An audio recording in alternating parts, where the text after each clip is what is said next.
Dobro večer, profesore. Dobro večer. Znači, ja sam napravio analogni sat. Znači, to je moj program. Tu sam nešto malo pisao i tako. I sad ću ja pokrenuti da vidite da li valja. A valja. Evo, kao što vidite imam taj emulator. Znači, nabavio sam si taj Nuget. Znači, taj Nuget Android emulator za... Pa naravno, mislim, za ovo da ne moram svaki put USB stick stavljati unutra, mislim USB kabel, da ne moram stavljati unutra, ja mislim da bi to i u školi bilo dobro da napravimo.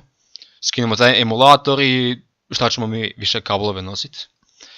I evo ga, sad sam, evo sat, pokaži sat i pokaže lijepo koliko je sati, sad je 8 i, ajmo reći 36, 8 i 36, eto, jedna najjednostavnija, mogu reći da je dosta jednostavna aplikacija.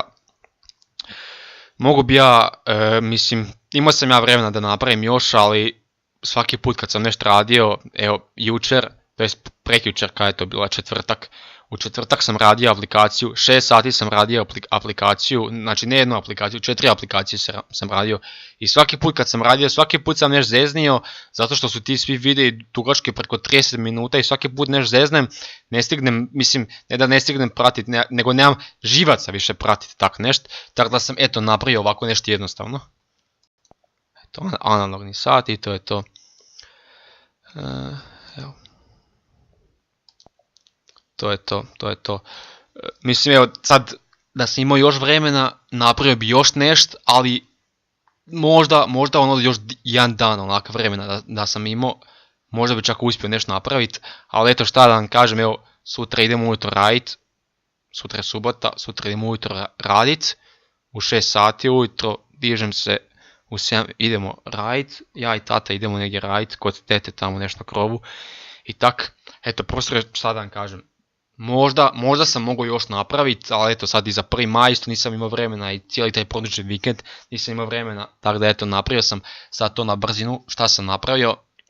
Sljedeći tjedan ću probati još nešto napraviti, ali ne znam hoću baš i točno imati vremena zato što imam autoškolu, imam prvu pomoć, moram ispraviti još 3 predmeta, 3 jedinice i tako. Gdje mi je taj sat sad?